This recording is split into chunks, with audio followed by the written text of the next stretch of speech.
Hello सभी viewers का हमारे यूट्यूब चैनल लर्न डीप में स्वागत है।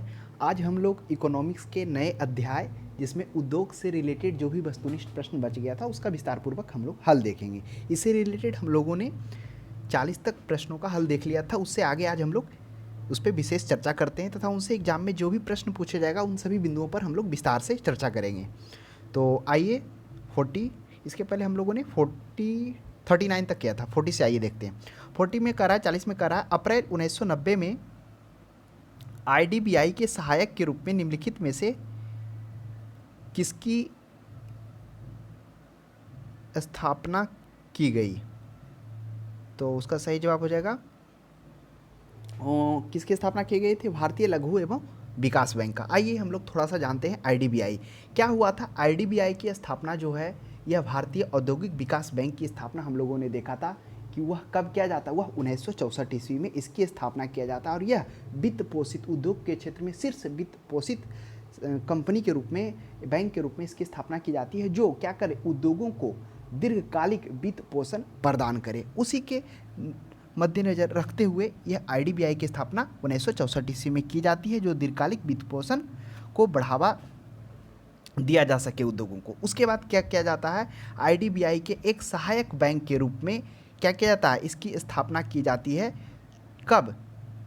2 अप्रैल 1990 ईस्वी को सहायक बैंक के रूप में सिडबी का, small industrial development bank of India, SIDBI की स्थापना जिसे भारतीय लघु उद्योग विकास बैंक के रूप में जाना जाता है। तो ध्यान में रखिएगा, अप्रैल 1990 में आईडीबीआई के सहायक के रूप में निम्नलिखित में से किसकी स्थापना की जाती है? तो वह हो जाएगा लघु उद्योग विकास बैंक की स्थापना, जिसका मुख्य उद्देश्य होता है लघु एवं लघुत्तर उद्योग की स्थापना, उनका वित्त पोषण तथा विकास करना मुख्य उद्देश्य होता है, जिसका जो हेडक्वार्टर है वह लखनऊ है। ध्यान में रखिए, कभी कभी भारतीय लघु उद्योग विकास बैंक का हेडक्वार्टर भी पूछ दिया जाता है, यानी सिडबी का।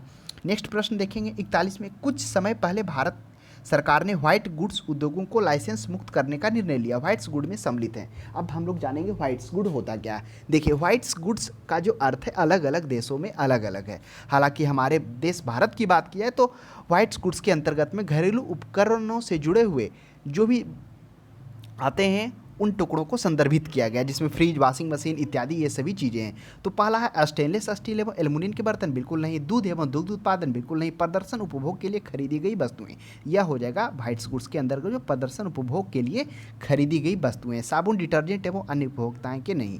तो इस तरह से व्हाइट्स गुड्स के बारे में जो है हाल ही में उसको क्या कर दिया, लाइसेंस मुक्त कर दिया सरकार के द्वारा। और अलग अलग देश में इसे व्हाइट्स गुड्स का अलग अलग इसका अर्थ होता है। नेक्स्ट देखिएगा 42 में, लिमिटेड कंपनी। हालांकि भारत में जो व्हाइट्स गुड्स था उसे हम लोगों ने देख लिया था, उसमें फ्रिज, वॉशिंग मशीन, प्रदर्शन उपभोग के लिए खरीदी की जो भी वस्तुएं व्हाइट गुड्स के अंतर्गत में आती है।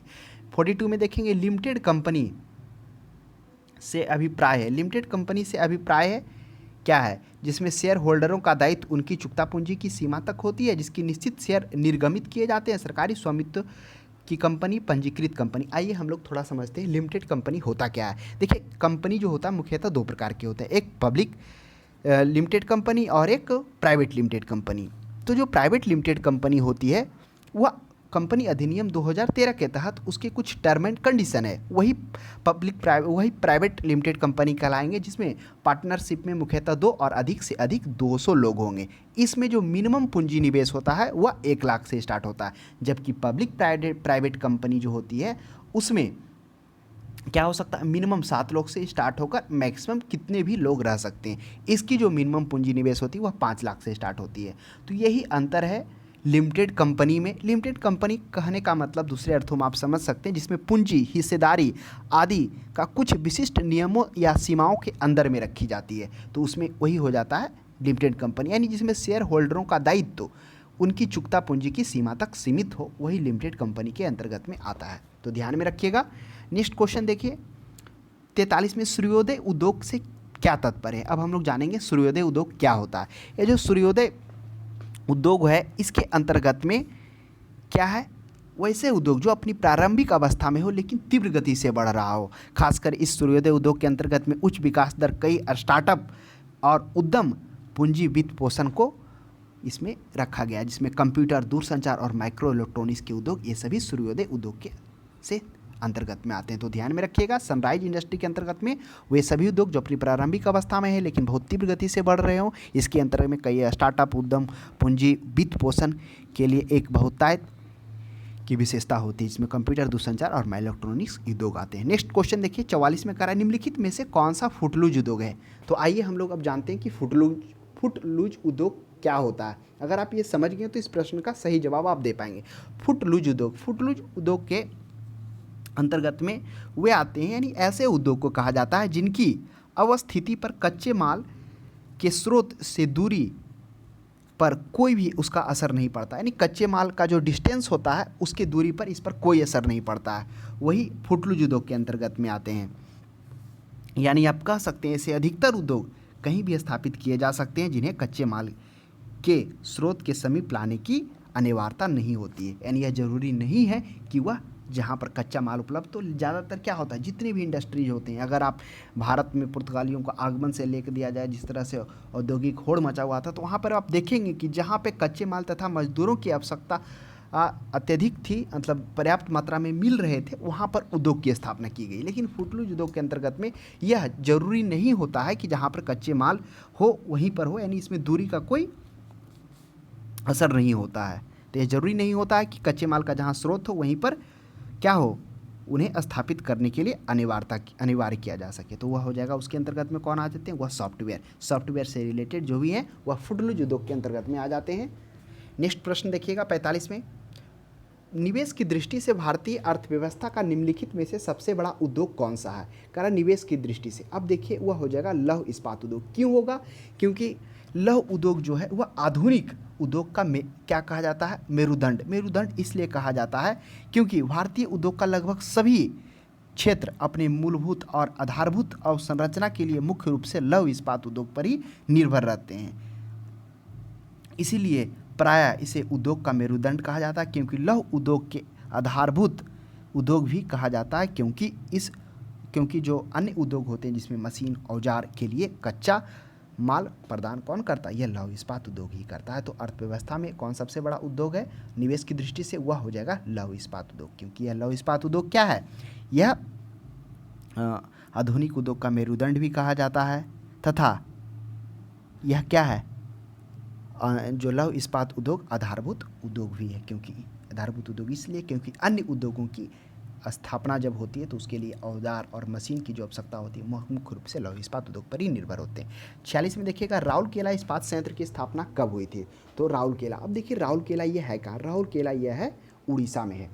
तो राउरकेला जो उड़ीसा में है इसकी स्थापना कब होती है, यह जर्मनी के सहयोग से, जो जर्मनी के फर्म होती है, कौन सा फर्म, क्रुप्स एंड डिमोंग। तो ध्यान में रखिएगा, कभी कभी हो सकता है जर्मनी ना दे के फर्म क्रुप्स एंड डिमोंग दे दिया जाए, तो उसकी स्थापना होती है कब, 1956 ईस्वी में, और 1959 ईस्वी से अपना उत्पादन स्टार्ट करती है। तो ध्यान में रखिएगा जर्मनी के सहयोग से। नेक्स्ट प्रश्न है बोकारो स्टील प्लांट, यह जो बोकारो स्टील प्लांट यह किस देश के सहयोग से स्थापित किया गया था, तो यह बोकारो स्टील प्लांट है, इसकी स्थापना रूस के ही सहयोग से किया जाता है। कब, 1964 ईस्वी में इसकी स्थापना की जाती है, और यह अपना उत्पादन ठीक 8 वर्षों बाद 1972 ईस्वी से यह अपना उत्पादन भी प्रारंभ करता है। बाद में देखेंगे बोकारो, राउरकेला और भिलाई, दुर्गापुर, ये सभी मिलकर क्या हो जाते हैं, steel authority India limited company के अंतर्गत में आ जाते हैं, वो आगे देखने को मिलेगा। तो इस तरह से बोकारो स्टील प्लांट किस देश के सहयोग से, वह रूस के सहयोग से स्थापित किया गया। कब किया गया, 1964 में। उत्पादन कब प्रारंभ हुआ, वह 1972 से प्रारंभ हुआ। नेक्स्ट देखिए 48 में दुर्गापुर इस्पात संयंत्र किसके सहयोग से स्थापित किया गया। अब दुर्गापुर है कहाँ, यह दुर्गापुर पश्चिम बंगाल में। तो पश्चिम बंगाल का जो दुर्गापुर इस्पात संयंत्र है, अगर आप कॉमन सेंस में मारेंगे तो सबसे पहले ब्रिटिश आया, वह क्या किया, कलकत्ता को अपना उपनिवेश बनाता है, यानी वही पश्चिम बंगाल, तो वह हो जाएगा ग्रेट ब्रिटेन, जो क्या होता है 1962 ईस्वी से अपना उत्पादन, यानी इसकी स्थापना 1962 ईस्वी में होते उत्पादन प्रारंभ करता है। हाँ, कभी कभी क्या होगा 1 से 2 साल अंतर देखने को मिलेगा, तो वहाँ पर हड़बड़ाना नहीं है, ये ध्यान में रखना है, क्योंकि कुछ जो उद्योग स्थापना की गई तो आपको मालूम होगा ना, ऐसा तो नहीं है ना कि 1-2 दिन में स्थापना हो गया फिर चालू हो गया, कुछ इंस्टॉलेशन होता है, कुछ उसका बेसिक रिक्वायरमेंट होता है, जो स्थापना के 1 से 2 साल बाद वह अपना उत्पादन प्रारंभ करता है। जिस प्रकार से हम लोग बोकारो देखें, वह 1964 ईस्वी में क्या होता है, वह प्रारंभ होता है, स्थापना होता है 1972 से स्टार्ट होता है। ठीक उसी प्रकार हम लोगों ने क्या देखा था, ऊपर राउरकेला का देखा था, जो हम लोगों ने देखा था 1956 ईस्वी में स्थापना हुआ, लेकिन वह अपना उत्पादन 1959 ईस्वी से स्टार्ट होता है। तो इस चीज़ से कन्फ्यूज़न नहीं होना है आपको, ये क्या करेंगे 2 से 3 साल का गैपिंग मिलेगा, स्थापना और संचार और उत्पादन दोनों में अंतर है।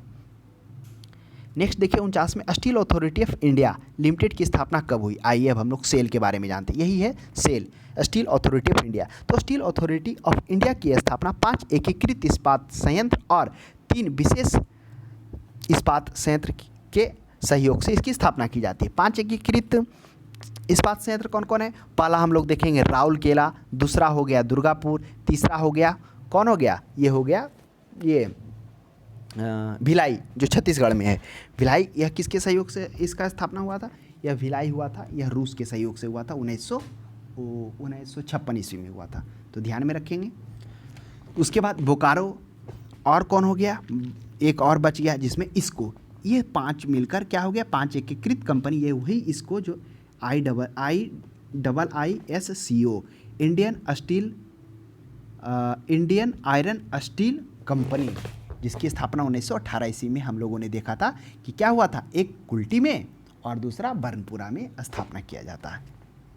तो ध्यान में रखेंगे 5 एकीकृत और 3 जो हम लोगों ने देखा था विशेष इस्पात संयंत्र, जिसमें सलेम, विश्वेश्वरैया लौह इस्पात संयंत्र, इन 3 की स्थापना से कब हुआ था, वह होता है 24 जनवरी। तो ध्यान में रखिएगा 24 जनवरी 1973 ईस्वी। तो 1973 नहीं है 74 है, तो यही होगा सही है ना। ऐसे अगर आप बुक्स में देखेंगे तो 1973 लिखा हुआ है, तो 73 तो है नहीं ऑप्शन में, तो 1974 इसका पर्याप्त सही होगा। नेक्स्ट देखिए 50 में निम्नलिखित में से कौन सी एजेंसी सार्वजनिक क्षेत्र के संयंत्र के लिए इस्पात का विक्रय करती है। अब कह रहा है कि कौन सा एजेंसी है जो सार्वजनिक क्षेत्र के संयंत्रों के लिए इस्पात का विक्रय करती है, वह हो जाएगा SAIL, steel authority of India limited, जिसकी स्थापना कब किया जाता है, जिसकी स्थापना किया जाता है 24 जनवरी 1973 ईस्वी को किया जाता है, जिसमें 5 एकीकृत और 3 विशेष इस्पात संयंत्रों के माध्यम से इसकी स्थापना की जाती है। तो ध्यान में रखिएगा यह जो सार्वजनिक क्षेत्रों के लिए यही इस्पात विक्रय करती है। नेक्स्ट क्वेश्चन देखेंगे कॉमन में, भारत के निम्नलिखित लौह इस्पात उत्पादक केंद्रों में कौन कोयला क्षेत्र से काफ़ी दूर है। तो यह काफ़ी ही अच्छा और प्रश्न है, काफ़ी रोचक है। इसके बारे में हम लोगों ने पिछले क्लासों में भी चर्चा किया था इस इकोनॉमिक्स का, वह होगा भद्रावती। देखिए इसके बारे में हम लोग जानते हैं क्या होता है। भद्रावती जो कर्नाटक में अवस्थित है, यह विश्वेश्वरैया लौह इस्पात संयंत्र के नाम से जाना जाता है। इसकी स्थापना 1923 ईस्वी में होती है। जब इसकी स्थापना होती है तो मैसूर लौह इस्पात संयंत्र के रूप में भी जाना जाता है। जब इसकी स्थापना होती है भद्रावती कर्नाटक में, तो यह लौह अयस्क कच्चा माल के रूप में तो बाबा बुदन की पहाड़ियों से यह अपना लौह अयस्क प्राप्त कर लेता है, लेकिन जो इसे क्या हो कोयला के लिए जो उसको मतलब चाहिए, ये ईंधन चाहिए, ईंधन के रूप में वो कोयला जो पड़ता था, वह जो पास का बहुत दूर पड़ता था, जिसके कारण वह पास के जंगलों से वह क्या करता था, लकड़ियों को लाकर इकट्ठा कर चारकोल, उसको चारकोल जलाकर चारकोल के रूप में उपयोग कर वह 1951 ईस्वी तक पास के जंगलों के लकड़ियों काट कर ही वह ईंधन के रूप में 1951 ईस्वी तक यूज करता है। यह प्रश्न पूछा जाता है, तो ध्यान में रखिएगा कि कौन ऐसा लौह इस्पात संयंत्र था जो कोयला क्षेत्र से काफ़ी दूर था। तो यह 1951 तक जंगल की लकड़ियों को ईंधन के रूप में चारकोल बनाकर इस्तेमाल करता है। फिर 1951 ईस्वी के बाद यहाँ पर विद्युत भट्टियाँ लग जाती है। तो यह भद्रावती हो जाएगा, कर्नाटक हो जाएगा, जो भी विश्वेश्वरैया लौह इस्पात संयंत्र के नाम से भी जाना जाता है। तो हम लोगों ने देख लिया कब स्थापना हुआ, किस नाम से जाना गया, क्यों इसे कोयला क्षेत्र से दूर कहा गया। नेक्स्ट क्वेश्चन देखिए 52, भारत का सबसे बड़ा उद्योग कौन सा है। तो भारत का सबसे बड़ा उद्योग कौन सा, आइए उसे हम लोग जानते हैं। खनन उद्योग है, विद्युत उद्योग है, बैंकिंग, कपड़ा उद्योग। यह हो जाएगा कपड़ा उद्योग। क्यों हो जाएगा, क्योंकि जो कपड़ा उद्योग है वह कृषि के बाद दूसरा सबसे बड़ा रोजगार देने वाला उद्योग है, जो 10 करोड़ लोगों को रोजगार दे रहा है। और यह सिर्फ रोजगार देने के क्षेत्र में नहीं, भारत के GDP में भी बात की जाए तो इसका जो योगदान है 4% है, तथा उत्पादन में 14% योगदान है, तथा देश के निर्यात में लगभग 12 से 17% ये अपना योगदान करता है। इन सभी कारणों के कारण यह जो उद्योग है भारत का सबसे बड़ा उद्योग है। भारत का सबसे बड़ा श्रम शक्ति इसमें कार्यरत है, वो भी प्रश्न देखने को मिलेगा। आइए नेक्स्ट देखते हैं 53 में करा भारत में निम्नलिखित में से किस उद्योग में सर्वाधिक श्रम शक्ति कार्यरत है। देखिए आ गया प्रश्न। तो श्रम शक्ति यानी किस में सबसे ज़्यादा श्रम शक्ति है, यानी परिश्रम लोग लगे हुए हैं, तो वह हो जाएगा कपड़ा उद्योग में। क्यों हो जाएगा, क्योंकि हम लोगों ने देखा था जो कपड़ा उद्योग है वह भारत का कृषि के बाद दूसरा सबसे बड़ा उद्योग दिलाने वाला क्षेत्र है कपड़ा उद्योग, जिसमें 20% से भी अधिक लोग कार्यरत हैं, तो ध्यान में रखिएगा वह कपड़ा उद्योग हो जाएगा। नेक्स्ट प्रश्न है 53 के बाद 54 में देखेंगे हम लोग।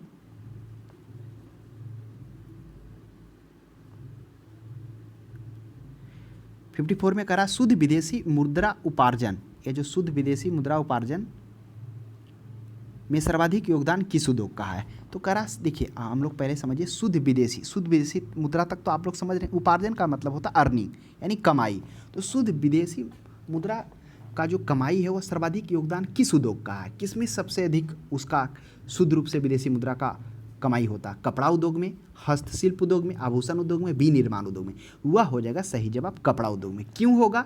क्योंकि कपड़ा उद्योग, वस्त्र उद्योग भारत में एक ऐसा एकमात्र उद्योग है जो कच्चे माल से लेकर तैयार माल यानी अंतिम उत्पादन सिले सिलाए कपड़े तक पूर्णतः आत्मनिर्भर है। इसी कारण वैश्विक निर्यात में यह पूरा 4.5% अपनी हिस्सेदारी अदा करता है। तो इसी कारण जो कपड़ा उद्योग हो जाएगा वह शुद्ध विदेशी मुद्रा उपार्जन में सर्वाधिक योगदान होगा, क्योंकि यह क्या होता है कच्चे माल के लिए या उसके अंतिम उत्पादन तक के लिए वह आयात पर निर्भर नहीं होता है। तो ऑप्शन नंबर ए इसका पर्याप्त हो जाएगा। नेक्स्ट क्वेश्चन देखिए 55 में हम लोग देखते हैं। 55 में कह रहा भारत का प्राचीनतम विशाल उद्योग कौन सा है? तो भारत का प्राचीनतम यानी सबसे पुराना है वह सूती वस्त्र उद्योग है। इसकी बात की जाए तो वस्त्र उद्योग भारत का सबसे प्राचीनतम उद्योग है। यह उद्योग कृषि के बाद सबसे बड़ा रोजगार प्रदान करने वाला क्षेत्र है, जो लगभग हम लोगों ने भी देखा था कि 10 करोड़ से अधिक जो है वह लोगों को रोजगार प्रदान करता है। और एक चीज़ और, हाँ सूती वस्त्र के बारे में बात की जाए तो इसका जो प्रथम कपड़ा मिल है वह कहाँ स्थापना किया गया था सूती का? वह 1818 ईस्वी में स्थापित किया गया था, कोलकाता के फोर्ट ब्लेयर ग्लास्टर में किया गया था। उसके बाद कहाँ इसका स्थापना किया गया? तो उसके बाद 1854 ईस्वी में यह आधुनिक कारखाना कहाँ गए? ये बम्बई में कवासनी डाबर द्वारा किया गया था। तो ध्यान में रखिएगा। नेक्स्ट है 56 में पंजाब का कौन सा स्थान हौजरी उद्योग के लिए प्रसिद्ध है? अब हौजरी उद्योग, अब पहले हौजरी उद्योग को समझना जरूरी है कि यह हौजरी उद्योग क्या होता है। देखिए हौजरी उद्योग वह कपड़ा उद्योग के अंतर्गत में आता है। ये हौजरी उद्योग के अंतर्गत में वे कपड़े आते हैं जिसको पहनने के बाद उसके नीचे कोई भी कपड़ा हम लोग नहीं पहनते हैं, जिसमें सर्दियों के मौसम में जो गर्मी के सर्दी के कपड़े होते हैं उस प्रकार के कपड़े होते हैं जो हौजरी उद्योग के अंतर्गत में आते हैं। तो वह कौन सा प्रसिद्ध है? वह पंजाब का लुधियाना है जो इस उद्योग के लिए प्रसिद्ध है। तो ध्यान में रखिएगा। नेक्स्ट क्वेश्चन है सुमेलित कीजिए। चलिए आज ये सुमेलित करना है। पूर्व का बोस्टन है, सूती वस्त्र की राजधानी है, भारत का मैनचेस्टर है, दक्षिण भारत का मैनचेस्टर है। तो सूती वस्त्र की राजधानी के रूप में हम लोग मुंबई को जानते हैं। तो ध्यान में रखिएगा ये सूती वस्त्र की राजधानी के रूप में मुंबई को जाना जाता है। उसके बाद दक्षिण भारत का जो मैनचेस्टर है वह कोयम्बटूर को जाना जाता है। और पूर्व का बोस्टन है, पूर्व का बोस्टन किसे जाना जाता है? पूर्व का बोस्टन अहमदाबाद को ही जाना जाता है। तो भारत का मैनचेस्टर कहिए या उत्तर भारत का मैनचेस्टर, दोनों का हो जाएगा कानपुर हो जाएगा। तो इस प्रश्न का इस तरह से सही मिलान होगा। नेक्स्ट क्वेश्चन देखिए 58 में करा देश में रेशम उद्योग का सर्वाधिक स्थानीयकरण किस राज्य में हुआ? तो करा कि देखिए रेशम, अगर रेशम उत्पादन की बात की जाए तो रेशम उत्पादन में भारत के स्थान की बात की जाए तो वह कौन सा स्थान है? तो रेशम के उत्पादन में भारत का जो स्थान है वह शायद दूसरा स्थान होगा। हाँ, अब पहला स्थान चीन का होगा। तो भारत में रेशम के बारे में थोड़ा जान लेते हैं। भारत में रेशम के 5 किस्म तैयार किए जाते हैं, जिसमें कौन कौन है? मलबरी है, ये टर्सरी, हाँ एक ट्रसर है, एक कौन ट्रिपिकल टसर और ओक टसर, 2 टसर है, और एक ईरी है और मूंगा। ये 5 प्रकार के हैं और जिसमें मूंगा रेशम उत्पादन में भारत को एकाधिकार प्राप्त है। तो ध्यान में रखिएगा। और उसमें से सबसे ज़्यादा जो स्थानीयकरण सबसे ज़्यादा उत्पादन होता है वह 33.09% के साथ कर्नाटक प्रथम स्थान पर, यानी सर्वाधिक कर्नाटक इसका उत्पादन करता है। उसके बाद नेक्स्ट प्रश्न देखिए 59 में कह रहा भारत का सबसे महत्वपूर्ण लघु उद्योग कौन सा है? ऑप्शन में है गुड़ एवं खंडसारी उद्योग। अब ये जो प्रश्न आ गया गुड़ और खंडसारी क्या है? यह गन्ना से तैयार किया जाता है। आपको मालूम होना चाहिए कि गन्ने के उत्पादन में भारत का कौन सा उत्पादन है? विश्व में दूसरा उत्पादन है। हाँ, निर्यात में चौथा है लेकिन उत्पादन में दूसरा, और जबकि गुड़ या खंडसारी उसी से उत्पादन किया जाता है, गुड़ उसमें प्रथम स्थान है भारत का। तो चलिए इसमें प्रश्न पूछ रहा है भारत का सबसे महत्वपूर्ण लघु उद्योग। हथकरघा उद्योग, वस्त्र निर्माण, चमड़ा उद्योग, तो हथकरघा उद्योग हो जाएगा। ये हथकरघा उद्योग क्या होता है? जो हाथ के द्वारा धागों को निर्माण किया जाता, तैयार किया जाता, उससे हम लोग हथकरघा उद्योग कहते हैं।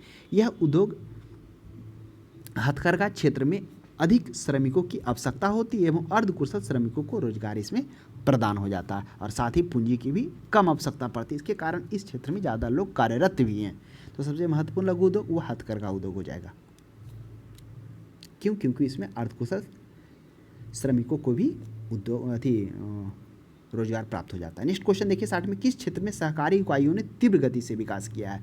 सहकारी इकाई वह है चीनी उद्योग है, सूती वस्त्र उद्योग, सीमेंट उद्योग, जूट उद्योग, तो वह हो जाएगा चीनी उद्योग। चीनी उद्योग हम लोगों ने अभी देखा कि चीनी उद्योग में भारत का जो उत्पादन में दूसरे स्थान पर है, और जबकि निर्यात के क्षेत्र में वो कैमा स्थान पर है, तो चीनी निर्यात के क्षेत्र में वह चौथे स्थान पर है। तो ये सहकारी इकाइयों में तीव्र गति से चीनी उद्योग विकास किया। नेक्स्ट प्रश्न 61 में देखिए, भारत में गन्ने की पेराई से कुल गन्ने के वजन का लगभग कितना प्रतिशत चीनी प्राप्त होता है? यह जो है भारत में जो गन्ने का जब पेराई होता है उससे कितना कुल गन्ने का वजन का कितना प्रतिशत? वह 9 से 10%। भारत में 9 से 10% चीनी प्राप्त होता है, जबकि अन्य देशों में है जो इससे ज़्यादा प्राप्त होता है, वहाँ 13 से 14% देखने को मिला है। तो ध्यान में रखिएगा। और प्रथम जो गन्ने के उत्पादन में प्रथम स्थान किसका? ब्राज़ील है, ब्राज़ील के बाद दूसरा है, और जबकि चीनी के आयात में सबसे ज़्यादा प्रथम स्थान पर है वो चाइना है, ध्यान में रखिएगा। नेक्स्ट प्रश्न देखिए, चीनी उत्पादन में भारत का विश्व में कौन सा स्थान? आ गया प्रश्न, चीनी उत्पादन पूछ रहा है, निर्यात नहीं पूछ रहा है, तो उत्पादन के मामले में वो दूसरे स्थान पर है। अगर निर्यात की बात किया जाता तो वह चौथे स्थान पर हो जाता, तो ध्यान में रखिएगा। नेक्स्ट 63 की बात की जाए, 63 में और देखिए यही चीनी जब गन्ने का बोला जाता है, जब गन्ने को खेत से कटाई किया जाता है तो उसे 24 घंटा के अंदर ही उसका पेराई कर लेना चाहिए, जिससे क्या होता है, पेराई कर लेने से उससे चीनी अत्यधिक मात्रा में प्राप्त किया जा सकता है। अगर वो लेट करेंगे तो उसमें शर्करा की मात्रा घटता जाता है। उसके बाद है, मुद्रा उपार्जन में सर्वाधिक योगदान कपड़ा उद्योग का है, क्योंकि करा कि मुद्रा उपार्जन में सर्वाधिक योगदान कपड़ा उद्योग का है, क्यों है? आइए हम लोग कारण पूछते हैं। मुद्रा उपार्जन मतलब अभी हम लोगों ने देखा अर्निंग, कमाना, तो मुद्रा उपार्जन में मुद्रा का जो उपार्जन में सर्वाधिक योगदान कपड़ा का है, क्योंकि इसके निर्यात के लिए आयातों पर निर्भरता बहुत अधिक है। ऐसा तो नहीं है, हम लोगों ने क्या देखा, भारत में वस्त्र उद्योग ही एकमात्र ऐसा उद्योग है जो कच्चे माल से लेकर तैयार माल तक के उत्पादन के लिए पूर्णतः आत्मनिर्भर है। तो यह प्रश्न तो गलत हो गया। दूसरा में इसके निर्यातों के लिए आयातों पर निर्भरता कम है। हाँ, ये तो सही है कि इसमें आयात पर निर्भरता नहीं होता है, कम है। कुछ कुछ ऐसा है जो मंगाना पड़ता है, लेकिन बहुत ही कम है। तीसरा पढ़े, इसके निर्यात के लिए देश के किसी भी प्रकार के आयात पर निर्भर नहीं रहना पड़ता है। डी में इसकी लागत न्यूनतम रहती है। तो देखिए ऑप्शन ए और डी, ऐसा तो नहीं है ना कि इसकी लागत बहुत ही न्यूनतम है, ऐसा तो नहीं है। तो ऑप्शन ए और डी कट के ऑप्शन बी और सी बचा है। निर्यातों के लिए निर्भरता की बहुत कम है, कि निर्यातों के लिए देश के किसी भी प्रकार की आयात पर निर्भरता नहीं रहना पड़ता, ऐसा तो नहीं है। तो इस ऑप्शन में से ज़्यादा हो जाएगा ऑप्शन नंबर बी, क्योंकि कुछ ऐसे हैं जो कपड़ा का जब निर्माण किया जाता है वो क्या होता है, उसके लिए आयातों पर निर्भर रहना पड़ता है। हाँ, बहुत नहीं लेकिन बहुत कम मात्रा में, तो ऑप्शन नंबर बी पर्याप्त होगा। नेक्स्ट देखिए 24 में, सीमेंट के उत्पादन में किस राज्य का देश में प्रथम स्थान है? तो सीमेंट के उत्पादन में पूछ रहा है। देखिए यह प्रश्न दो तरीके से पूछा जाता है। हालांकि सीमेंट के जो उत्पादन में बात किया जाए तो वह राजस्थान प्रथम हो जाएगा, लेकिन अगर कारखानों की संख्या पूछ दिया जाए सबसे अत्यधिक कहाँ है, तो वह आंध्र प्रदेश होगा। तो ये प्रश्न को ध्यान में रखिएगा। राजस्थान, आंध्र प्रदेश, तमिलनाडु, ये मतलब 5 से 6 स्टेट मिलाकर पूरे भारत का 50% से अत्यधिक सीमेंट का उत्पादन करता है। नेक्स्ट क्वेश्चन देखिएगा 65 में, भारत में चीनी मिलों की सर्वाधिक संख्या किस राज्य में? आइए, बहुत ही अच्छा प्रश्न है। तो देखिए अभी हम लोगों ने जाना कि भारत में जो गन्ने से चीनी की प्राप्ति कितना परसेंट किया जाता है, वह 9 से 10% किया जाता है, जबकि बाकी देशों में 13 से 14% देखने को मिला था। उसके बाद हम लोगों ने देखा था कि गन्ने को खेत से कटाई करने के बाद उसे कितना 24 घंटा के अंदर में उसे क्या कर लेना चाहिए, उसे पेराई कर लेना चाहिए। अगर ज़्यादा लेट करेंगे तो चीनी की मात्रा जो प्राप्त होगा उसमें कमी आ जाएगा। उसके बाद करा कि चीनी के मिलों की सर्वाधिक संख्या, तो मिलों की सर्वाधिक संख्या हो जाएगा, वह कहाँ हो जाएगा, वह हो जाएगा महाराष्ट्र में। तो ध्यान में रखिएगा। लेकिन अगर पूछ दिया जाता कि चीनी मिल की संख्या, तो महाराष्ट्र, अगर सबसे ज़्यादा चीनी उत्पादन कहाँ होता तो वह हो जाता उत्तर प्रदेश। तो इन दोनों प्रश्नों पर ध्यान दीजिएगा। चीनी मिलों की संख्या पूछा जा रहा है या चीनी का उत्पादन सबसे अधिक पूछा जा रहा है। अगर चीनी उत्पादन में तो वह उत्तर प्रदेश, लेकिन चीनी मिलों में वह महाराष्ट्र। तो इसका सही जवाब हो जाएगा ऑप्शन नंबर बी। 66 में देखेंगे, भारत के किस उद्योग में सर्वाधिक संख्या में महिलाएं कार्यरत थे? बहुत ही अच्छा प्रश्न है। तो अब देखिए ऑप्शन में है चाय उद्योग है, जूट उद्योग है, वस्त्र उद्योग, रबड़ उद्योग। सही जवाब हो जाएगा चाय उद्योग। चाय उद्योग में सर्वाधिक महिलाएं कार्यरत थे। चाय उद्योग क्या है, हम लोगों ने देखा था जो चाय उद्योग है वह मुख्यतः 2 क्षेत्र में सबसे ज़्यादा पाया जाता है। कौन कौन सा क्षेत्र था? एक था ब्रह्मपुत्र घाटी और दूसरा था सुरमा घाटी। अगर राज्य की बात की जाए तो चाय उत्पादन में असम जो है क्या है, सबसे ऊपर है, सर्वोच्च स्थान पर है। उसमें से हम लोगों ने देखा चाय की किस्म दो प्रकार की होती है, एक चीनी और असमी किस्म। उसमें हम लोगों ने देखा था उसमें से जो चाय की पत्तियां लंबी और ऊंचे स्थानों पर पाई जाती है उसकी जो चाय होता है वो काफ़ी स्वादिष्ट होता है। हाँ, हालांकि जो बौने पत्ते और जो कम होते हैं वो ऐसा नहीं कि वो ख़राब होते हैं, लेकिन स्वादिष्ट जो ऊंचे पत्तियाँ जिसमें कोमल पत्तियाँ तथा ऊंचे स्थान पर पाए जाते हैं उसमें वो स्वादिष्ट ज़्यादा होता है। तो इस उद्योग में, चाय उद्योग में महिलाओं की संख्या सर्वाधिक कार्यरत है। तो कभी कभी प्रश्न आपको यह भी देखने को मिलेगा, निम्नलिखित में से किस घाटी में चाय का उद्योग सर्वाधिक होता है? तो हम आप लोगों ने देखा कौन सा है महत्वपूर्ण, ये ब्रह्मपुत्र घाटी और सुरमा घाटी। नेक्स्ट क्वेश्चन देखिएगा 67 में, भारत के उर्वरक उद्योग के बारे में निम्नलिखित में से कौन सा कथन सही नहीं है? करा उर्वरक उद्योग के बारे में क्या सही नहीं? अभी हाल के वर्षों में देश का तेजी से विकसित होने वाला उद्योग है। ऑप्शन बी में भारत विश्व में नाइट्रोजन उर्वरकों का तीसरा बड़ा उत्पादक है। रासायनिक उर्वरकों के संबंध में भारत आत्मनिर्भर है। देखिए ऑप्शन नंबर ए तो सही है, हाल ही के वर्षों में देश का तेजी से विकास होने वाला उद्योग है। ऑप्शन बी में करा यह विश्व में नाइट्रोजन उर्वरक में तीसरा बड़ा उत्पादक है, यह बिल्कुल सही है। नाइट्रोजन उर्वरक उत्पादन में यह विश्व का तीसरा स्थान में, जिसमें हम लोगों ने देखा था क्या देखा था कि जो सुपर फॉस्फेट उर्वरक का पहला कारखाना सुपर फॉस्फेट का, नाइट्रोजन का नहीं, उसमें 1906 ईस्वी में लगाया गया था। कहाँ? तमिलनाडु के रानीपेट में स्थापित किया गया था। और इसका जो नाइट्रोजनी उर्वरक है इसमें कितना फैक्ट्री लगा हुआ है? लगभग 57 उर्वरक की इकाइयाँ हैं। उसके बाद रासायनिक उर्वरकों के संबंध में भारत आत्मनिर्भर है। क्या रासायनिक उर्वरकों के संबंध में भारत आत्मनिर्भर है? बिल्कुल गलत है, ऐसा नहीं है। हम लोगों ने देखा था, क्या पढ़ा था कि पोटास उर्वरक के लिए जो भारत है पूरी तरह से आयात पर निर्भर है, यानी वह पूरी तरह से विदेशों से मंगाता है, उस पर निर्भर है। तो ऑप्शन नंबर सी तो गलत हो गया। और डी में पढ़िए, निवेश एवं निर्मित उत्पादों के मूल्य के आधार पर यह देश का दूसरा प्रमुख उद्योग है। बिल्कुल सही बात है, निवेश एवं निर्मित मूल्य के आधार पर यह देश का दूसरा प्रमुख उद्योग है। तो ऑप्शन नंबर सी इसका सही जवाब हो जाएगा, जो कि गलत है। नेक्स्ट देखिए 68 में, करा निम्नलिखित में से कौन सा स्थान पेट्रो रसायन से संबंधित है? अब पेट्रो रसायन से संबंधित, अब हम लोग जानेंगे कि पेट्रो रसायन होता क्या है। देखिए पेट्रो रसायन जो होता है, अपरिष्कृत जो पेट्रोल होता है उससे कई प्रकार की वस्तुएं तैयार की जाती हैं। यानी अपरिष्कृत पेट्रोल जो है नए उद्योगों के लिए एक तरह से कच्चा माल का काम करती है, और इन्हें ही सामूहिक रूप से पेट्रो रसायन उद्योग कहते हैं। यानी पेट्रो रसायन उद्योग के अंतर्गत में क्या होता है? अपरिष्कृत पेट्रोल को कच्चे माल की तरह उपयोग किया जाता है, तो वही होता है पेट्रो रसायन। तो कह रहा है कि निम्नलिखित में से कौन पेट्रो रसायन से संबंधित है? कोरबा है, नेपानगर है, कोयली है, नासिक है। तो सही जवाब हो जाएगा कोयली। कोयली है कहाँ? यह कोयली है गुजरात में। आपको मालूम होगा, आगे जब पढ़ेंगे तो कोयली में क्या है? ऑयल रिफाइनरी भी है। तो यह जो है गुजरात में है। और कोरबा तो छत्तीसगढ़ में था। हम लोगों ने कोरबा के बारे में देखा था, जो थर्मल पावर भी था। फिर हम लोगों ने देखा था लव एस्क भी था। नेपानगर क्या है? नेपानगर हम लोगों ने भी देखा, जो मध्य प्रदेश में कागज उद्योग के लिए जाना जाता था 1948 में। फिर 2 वर्ष बाद 1950 में अखबारी कागज के लिए प्रसिद्ध हुआ। महाराष्ट्र का नासिक। नेक्स्ट क्वेश्चन देखिए 69 में, निम्नलिखित में से किस बंदरगाह पर तेल शोधन शाला स्थापित नहीं है? कौन सा स्थान है? मंगलोर है, कोची है, चेन्नई है, डायमंड हार्बर है। देखिए मंगलोर कहाँ है? मंगलोर कर्नाटक में है। आपको हम बता दें कि तेल शोधन यानी ऑयल रिफाइनरी भारत में टोटल 25 है। 25 में से मंगलोर जो कहाँ है? कर्नाटक में है। उसके बाद कोची केरल में है। चेन्नई के मनाली में तेल शोधक, ये तीनों जगह पर क्या है? Oil refinery. जबकि डायमंड हार्बर पर तेल शोधक कारखाना स्थापित नहीं, तो ऑप्शन नंबर डी हो जाएगा। नेक्स्ट क्वेश्चन देखिए 69 के बाद 70 में हम लोग आते हैं। 70 में करा भारत में सबसे बड़ी तेल शोधन शाला कहाँ स्थित है? अब देखिए तेल शोधन यानी तेल शोधन का इंग्लिश होता है ऑयल रिफाइनरी। कह रहा है कि भारत में सबसे बड़ी तेल शोधन शाला यानी ऑयल रिफाइनरी कहाँ पर अवस्थित है? बरौनी में, जामनगर में, मुंबई में, कोयली में। ये चारों प्रश्न जो है चारों ही ऑयल रिफाइनरी है, लेकिन सबसे बड़ी पूछ रहा है जामनगर। चूँकि हम आपको बता दें जामनगर सिर्फ भारत का ही नहीं बल्कि दुनिया के सबसे बड़ी तेल रिफाइनरी के रूप में भी जानी जाती है, क्योंकि यह प्रतिदिन 1.24 मिलियन बैरल प्रतिदिन इसकी कुल क्षमता है। और यह जो जामनगर है यह कहाँ है? यह गुजरात में है। यह किसके स्वामित्व से संचालित किया जाता है? यह रिलायंस इंडस्ट्री के द्वारा इसका स्वामित्व एवं संचालन किया जा रहा है। तो आपको ध्यान में रखना होगा, यह जामनगर गुजरात में 3 ऑयल रिफाइनरी है। कौन कौन? जामनगर है, कोयली है, एक और है वादीनगर। इन तीनों से प्रश्न पूछा जाता है।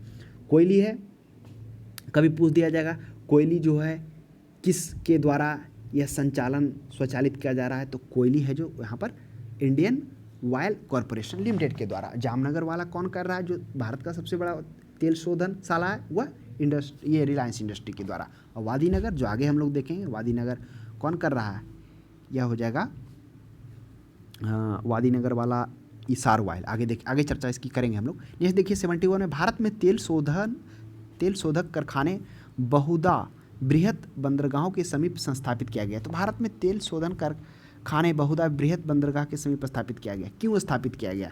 पहला करा, तेल क्षेत्र अधिकतर तट के समीप स्थित है। हाँ, यह भी प्रश्न बहुत हद तक सही है, क्योंकि जितने भी जो तेल क्षेत्र हैं अधिकतर हैं जो तट के समीप स्थित है। नेक्स्ट क्वेश्चन देखिए, आयातित कच्चे माल पर निर्भरता है। ऑप्शन नंबर बी भी सही है, क्योंकि सबसे ज़्यादा कच्चे माल का आयातित किया जाता है। भारत में तो मात्र 15% ही उत्पादन होता, पूरे 100 का 85% तो उसे आयात पर ही भारत को निर्भर रहना पड़ता, तो बी भी सही है। शोधित उत्पादित बाजार से सरलता से जुड़े रहना, ये नहीं है। तकनीकी क्षमता का सुलभ, ऐसा नहीं। तो इस प्रश्न में से 4 ऑप्शन में से सही जवाब हो जाएगा ऑप्शन नंबर बी, कि तेल शोधन का जो बृहत बंदरगाह के समीप संस्थापित किया गया, क्योंकि आयातित कच्चे माल पर निर्भरता होता है। क्योंकि यह जो कच्चे माल है, क्रूड अपरिष्कृत जो तेल है, वह क्या करना पड़ता है, भारत को विदेशों से मंगाना पड़ता है, और जो ज़्यादातर क्या होता है, समुद्र के रास्ते से ही आता, बंदरगाह पर उतरता। इसी के कारण जो बृहत बंदरगाह के समीप ही तेल शोधक कारखाना को स्थापित किया गया है। कितना है तेल शोधन कारखाना? टोटल हम लोगों ने 25 देखा, जिसमें गुजरात में 3 है। उसके बाद हम लोगों ने भी बरौनी के बारे में भी जाना, जो रूस के सहयोग से स्थापना किया गया। नेक्स्ट क्वेश्चन देखेंगे 72 में, मध्य प्रदेश में नेपानगर किसके लिए प्रसिद्ध है? देखिए, नेपानगर की भी चर्चा ऑप्शन में आई थी कि नेपानगर क्या है। इस नेपानगर में हम आपको बता दें कि 1948 ईस्वी में सबसे पहले यहाँ पर कागज़ उद्योग का प्रारंभ किया गया, कागज़ का कारखाना लगाया गया। ठीक उसके 2 वर्ष बाद 1950 ईस्वी में यहाँ पर अखबारी कागज़ का के लिए यह प्रसिद्ध हो गया, इसका उत्पादन प्रारंभ हो गया। तो ऑप्शन नंबर बी इसका सही जवाब हो जाएगा। नेक्स्ट देखिए, फिरोजाबाद किसके लिए प्रसिद्ध है? देखिए, फिरोजाबाद की चर्चा हम लोगों ने पिछले क्लासों में भी किए थे, ये ज्योग्राफी का क्लास में। फिरोजाबाद है, यह कांच, ग्लास तथा सुंदर चूड़ियों के लिए जाना जाता है। तो कांच की चूड़ियों के लिए फिरोजाबाद प्रसिद्ध है, जो यूपी में है। एक फिरोजाबाद था, एक था और था, देखिए ना, ध्यान से उठ गया, पीतल नगरी। हाँ बताइए, पीतल नगरी के रूप में कौन जाना जाता है? इसकी भी चर्चा हम लोगों ने वहाँ पे किए थे। तो पीतल नगरी के क्षेत्र में कौन जाना जाता है? वह हो जाएगा मुरादाबाद, ध्यान में रखिएगा। नेक्स्ट प्रश्न देखिए 74 में करा, भारत का अधिकांश कागज मिलें पश्चिम बंगाल राज्य में स्थित होने का उपयुक्त कारण क्या है? कह रहा है कि जो भारत में जो अधिकांश कागज मिले हैं वो पश्चिम बंगाल में स्थापित होने का उपयुक्त कारण क्या है? तो देखिए, सबसे बड़ी बात हम लोग को जानना होगा कि जो कागज़ होता है, कागज़ के निर्माण के लिए कौन से पदार्थों का आवश्यकता होती है, कौन से कच्चे माल का उसमें आवश्यकता होती है, जिसके लिए वह कहाँ पर पश्चिम बंगाल में उपयुक्त है। तो कागज़ के उद्योग के लिए सबसे बड़ी बात है, इसमें क्या होना चाहिए, लकड़ी का उपयोग करते हुए लुगदी, कागज़, उसके बाद गत्ते एवं अन्य सेलुलोज आधारित उत्पाद की आवश्यकता होती है। इसमें लुगदी होता है, अन्य सेलुलोज आधारित पदार्थ होता है, लकड़ी का उपयोग करते हुए उसके कागज़ का गत्ते के रूप में तैयार किया हुआ, तो ये सभी कच्चे माल के रूप में उपयोग किए जाते हैं। तो वह कच्चे माल की पर्याप्त मात्रा में प्राप्ति बिल्कुल सही है कि कच्चे माल की पर्याप्त मात्रा में, क्योंकि आसपास के आप लोगों को देखा सुंदरबन भी जो सबसे बड़ा डेल्टा के रूप में जाना जाता है, तो वह भी पर्याप्त मात्रा में वहाँ। कोलकाता की विशालतम जनसंख्या, देश के सबसे बड़े कागज़ बाजार की उपलब्धता, यह भी सही बात है, विशालतम जनसंख्या द्वारा देश के सबसे बड़े कागज़ बाजार की उपलब्धता। तीसरा है रानीगंज एवं झरिया से शक्ति के साधन के रूप में कोयले की प्राप्ति, यह भी सही बात है। हम लोगों ने देखा था, क्या देखा था, कि भारत में कोयला के 2 प्रमुख भूगर्भिक क्षेत्र हैं, जिसमें एक गोंडवाना लाइन था और दूसरा टर्शियरी निक्षेप था। गोंडवाना लाइन के अंतर्गत में क्या आ रहा था, गोंडवाना लाइन के अंतर्गत में आ रहा था कौन, ये झरिया और रानीगंज, इसी में आ रहा था, जिसमें झरिया प्रथम था और उसके पश्चात रानीगंज आ रहा था। तो रानीगंज एवं झरिया से शक्ति के साधन के कोयले की प्राप्ति। गोंडवाना लाइन का था, यह 200 लाख वर्ष पुराना है, जहाँ पर उच्चतम कोटि का कोयला प्राप्त किया जाता है। तो सी भी सही है, उपयुक्त में से सभी, ये तीनों प्रश्न सही है। इन सभी की पर्याप्त मात्रा के कारण यह क्या है, पश्चिम बंगाल राज्य में अधिकांश कागज़े मिले हैं। नेक्स्ट क्वेश्चन देखिएगा 75 में, भारत में उर्वरक उद्योग का प्रारंभ निम्न में से किस स्थान पर किए गए हैं? सुपर फॉस्फेट कारखाने से नाम से जाना जाता है। कह रहा है कि भारत में उर्वरक उद्योग का कारखाना किस स्थान पर स्थापित किए गए, जो सुपर फॉस्फेट कारखाने के नाम से जाना जाता है। आइए इसके बारे में हम लोग जानते हैं। कह रहा है कि ऐतिहासिक रूप से देश में सुपर फॉस्फेट उर्वरक का पहला कारखाना वह 1906 ईस्वी में तमिलनाडु के रानीपेट में इसकी स्थापना किया जाता है। उसके कुछ वर्षों के बाद 1944 ईस्वी में क्या होता है कि ये अमोनिया उर्वरक का कारखाना कहाँ पर? कर्नाटक के बेलगुला, जो ऑप्शन नंबर बी है ना, कर्नाटक के बेलगुला में अमोनिया उर्वरक का स्थापना किया जाता है। तो इस प्रश्न का सही जवाब आपको हो जाएगा रानीपेट हो जाएगा। नेक्स्ट क्वेश्चन देखिए, अगर यह पूछ दिया जाता अमोनिया उर्वरक तो वह बेलगुला 1944 ईस्वी में स्थापना किया गया। नेक्स्ट क्वेश्चन 76 में देखिए, सिंदरी के विशाल उर्वरक संयंत्र की स्थापना के लिए सबसे उपयुक्त कारण क्या है? अब देखिए, सिंदरी के विशाल उर्वरक संयंत्र की स्थापना के लिए पहले हम लोग जानते हैं कि सिंदरी के जो विशाल उर्वरक संयंत्र है कब और किन परिस्थितियों में इसकी स्थापना की जाती है। देखिए, खरा भारतीय उर्वरक निगम की स्थापना वर्ष 1951 ईस्वी में की गई, जिसके अंतर्गत एशिया की सबसे बड़ी उर्वरक संयंत्र सिंदरी में स्थापित किया गया है। पूरे भारत का नहीं बल्कि एशिया का सबसे बड़े उर्वरक संयंत्र के रूप में इसका स्थापना किया गया था। कब? वही जब भारतीय उर्वरक निगम की स्थापना 1951 ईस्वी में होती है, उसी के तहत कह रहा है कि क्यों प्रयुक्त किया गया। उस ऑप्शन में है कोयले और कोक की स्थानीय प्राप्ति, बिल्कुल सही बात है। सिंदरी कहाँ है? सिंदरी जो जहाँ पर क्या है, कोयले एवं उर्वरक की प्राप्ति, बिल्कुल सही बात है। सटा हुआ है इसके आसपास के क्षेत्र में, यहाँ से कोयले और कोक की स्थानीय प्राप्ति हो जाती है। उसके बाद सल्फेट संयंत्र के लिए स्थान राजस्थान की जोधपुर एवं बीकानेर से जिप्सम की प्राप्ति, बिल्कुल सही बात है। सल्फेट संयंत्र के लिए राजस्थान की जोधपुर एवं बीकानेर से जिप्सम की प्राप्ति भी हो जाता है, जो कि वह उर्वरक में उपयोगी है।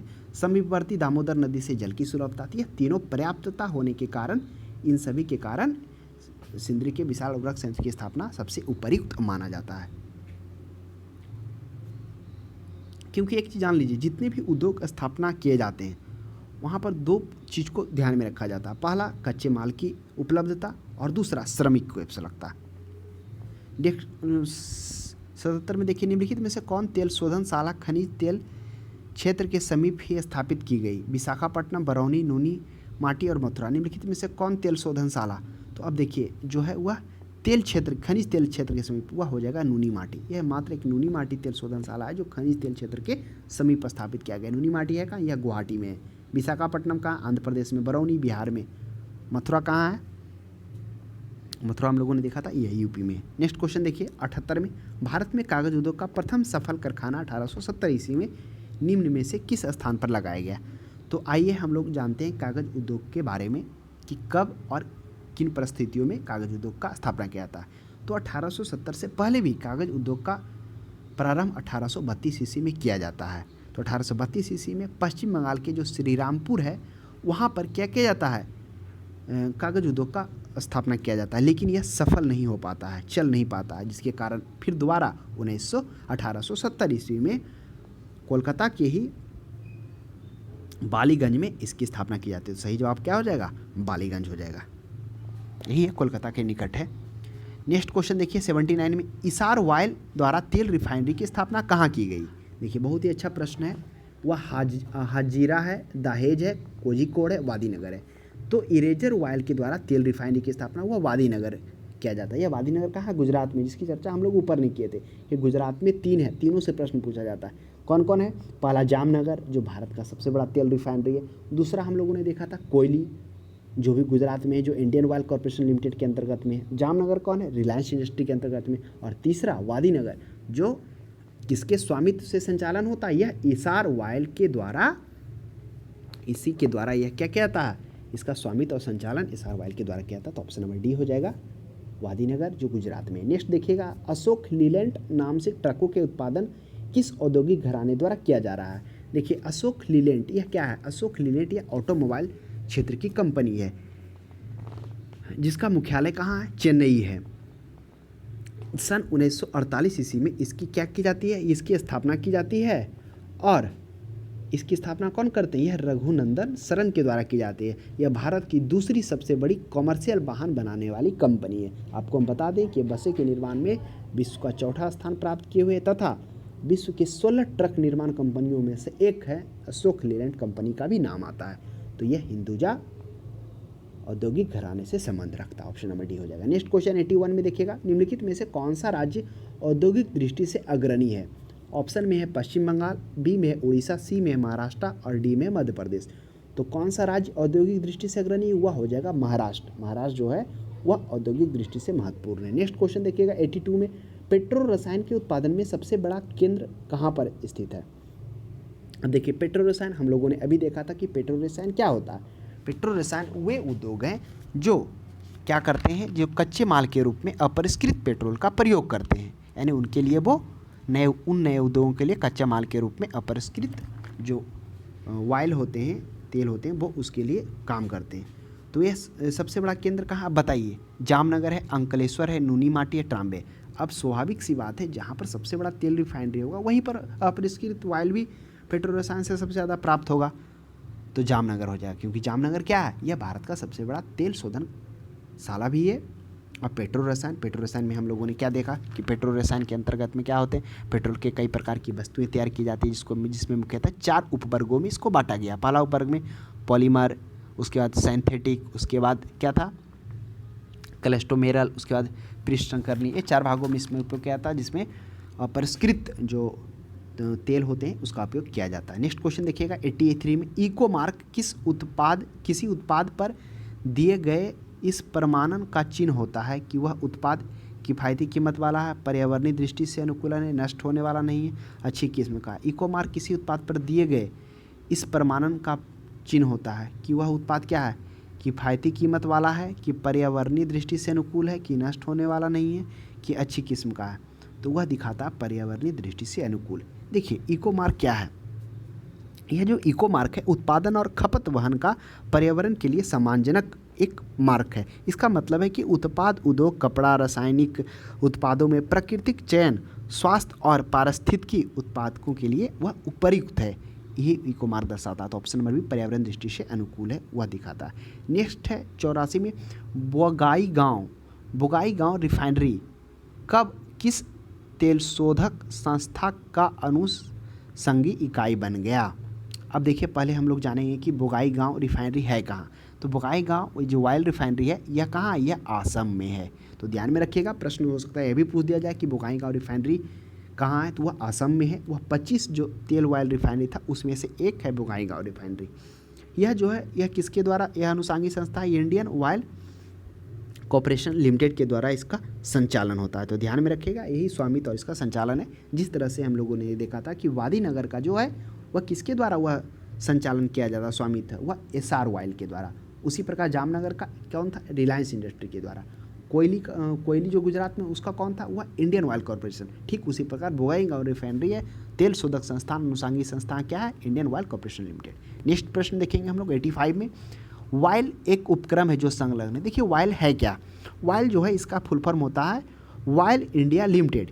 यह भारत सरकार का पेट्रोलियम एवं प्राकृतिक मंत्रालय के प्रशासनिक नियंत्रण के अधीन सरकारी स्वामित्व वाली सबसे बड़ी तेल और गैस कंपनी है। जो किसका कार्य क्या होता है, यह कच्चे तेल, प्राकृतिक गैस की खोज, विकास, उत्पादन, कच्चे तेल के परिवहन और तरल पेट्रोलियम गैस के उत्पादन में लगा हुआ है। तो एक प्रकार से तेल अनुसंधान में संलग्न है। क्लियर है। तो आज के लिए इतना ही। अब हम लोग किसी अगली क्लास में मिलते हैं। आपको यह क्लास कैसा लगा कमेंट बॉक्स में ज़रूर बताएं। अगर इससे रिलेटेड कोई प्रश्न और क्वेरी हो तो अपना कमेंट बॉक्स में आप पूछ सकते हैं।